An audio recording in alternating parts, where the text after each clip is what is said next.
Hi everyone. So we explored about the Cournot duopoly in the earlier lecture, and now I'm going to explain you the same Cournot duopoly using a numerical example basically. So this is a linear demand curve example.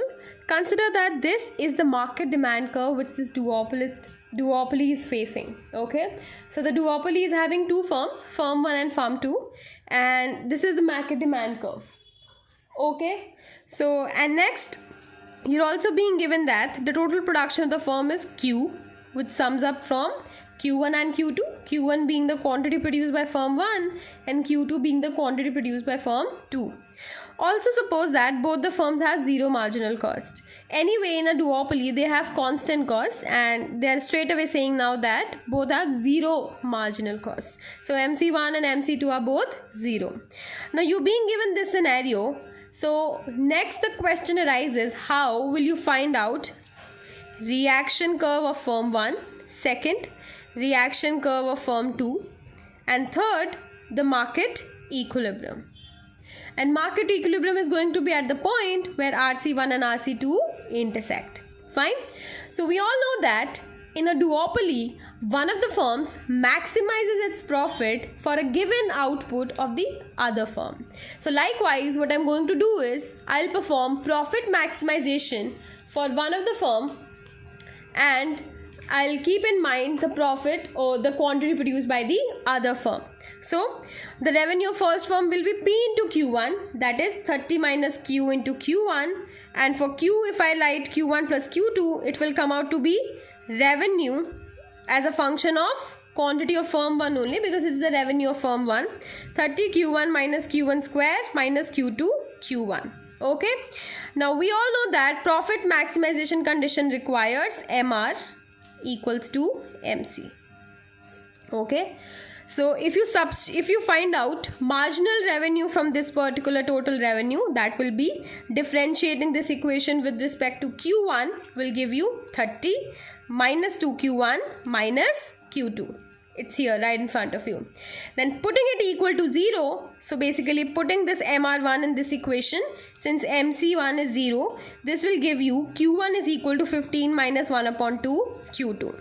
See, the other way could have been, you could have straight away formulated pi 1, that is profit of firm 1, is equal to PQ1 minus total cost.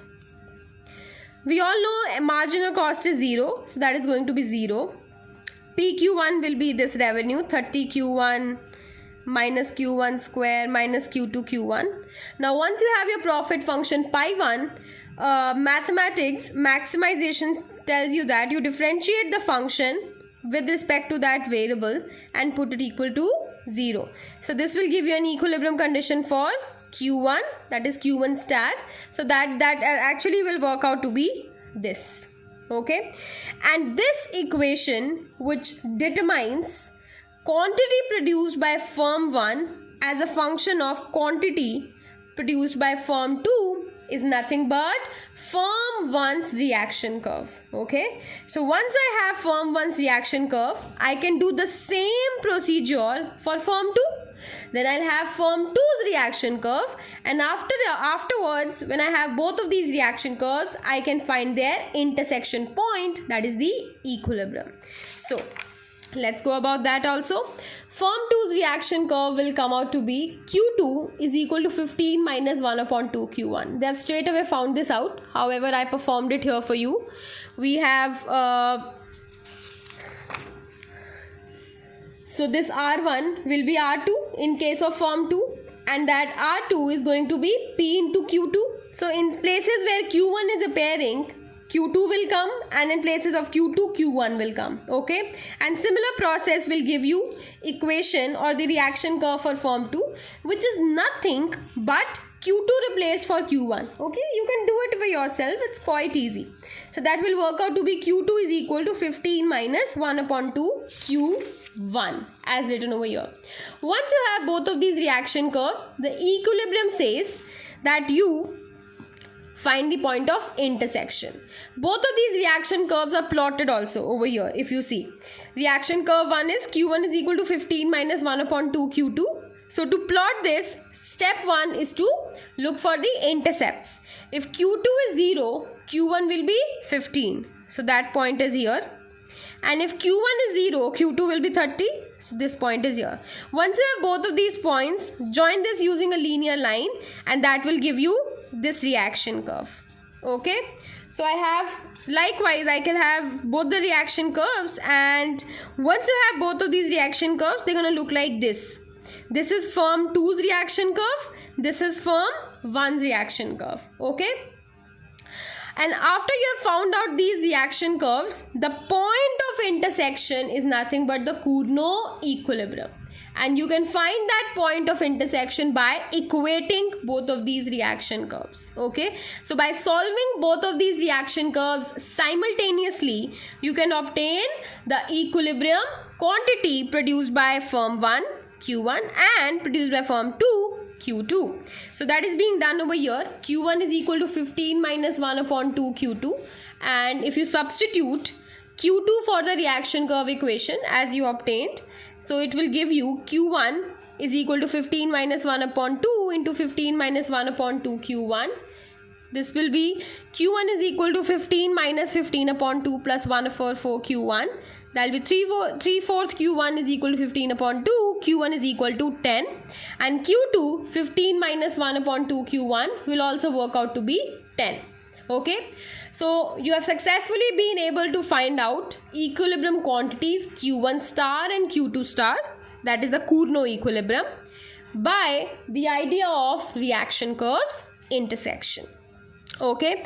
Now next step is to find out the equilibrium price. What was the price equation? Price equation was 30 minus Q. So I have written over here P is equal to, where is it?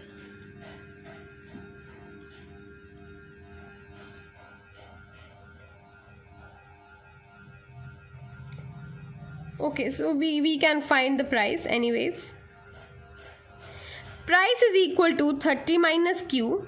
So that will be 30 minus Q1 plus Q2. Okay. And Q1 and Q2 have both come out to be 10. So that will be 20. So price will be 10. Okay. So profit for firm 1 will be P1 into Q1 since cost is 0. So revenue minus cost. 10 times 10 will give you 100. Likewise, profit for firm 2 will also be price times Q2. That is again 100. So in a Cournot duopoly, both the firms produce 10 units each, and they earn equal profits of rupees 100. So that was about the Cournot equilibrium. Okay. We can also extend this Cournot duopoly case to two possible scenarios. One scenario is when both of these firms come together and work colludingly. So basically these both firms collude to make one firm, and they can now set the price as a function of one profit maximization problem. So what I'm trying to say is this.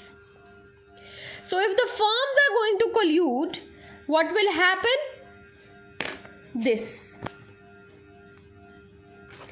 We have assumed that two firms compete with each other. Suppose that antitrust laws were relaxed and two firms could collude. They would use their outputs to maximize total profit, and presumably they would split the profit evenly. So now, instead of going for profit maximization problem individually for firm 1 and firm 2, they are going to perform this profit maximization problem for this colluded firm altogether. So revenue now will be price times quantity, and we're not going to look Q as the sum of Q1 and Q2 differently. So while doing profit maximization, what you have to do is simply take P and Q as it is. Do not look at Q from the point of view of firm 1s or firm 2s. Okay. So that will be 30 minus Q into Q. And this will be 30Q minus Q square. Once you have this revenue, you can easily find out marginal revenue. That will work out to be the derivative of this. First order derivative will be 30 minus 2Q. And then putting it equal to the marginal cost for equilibrium will be MR is equal to MC. Since MC is 0, this will be 30 minus 2Q equals to 0. And then you will get Q is equal to 15. Once you have Q is equal to 15, that means both of these firms who thought to collude or come together to supply to the market together have now decided to together produce 15 units. That means Q1 plus Q2 becomes 15. Okay.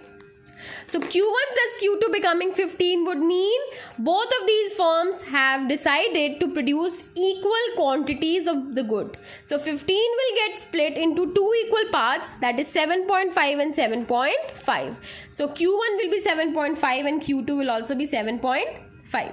And what are the total profits of this colluded firm? Price times quantity, because cost is 0. So that will be, so price was 30 minus Q. So I have written over here 30 minus 15 into quantity is also 15. So that will work out to be 15 times 15 to 25. And since this colluded firm had only decided that we will collude in a manner that we will produce equal quantities and also share equal profits. So the profit will get equally divided between both of these firms, 112.5 and 112.5. What has happened in process of collusion is that earlier the profits of this Cournot duopoly were 100 and 100. So earlier the profits were 100 each. But now the profits have risen to 112.5 and 112.5. But the quantity has also fallen.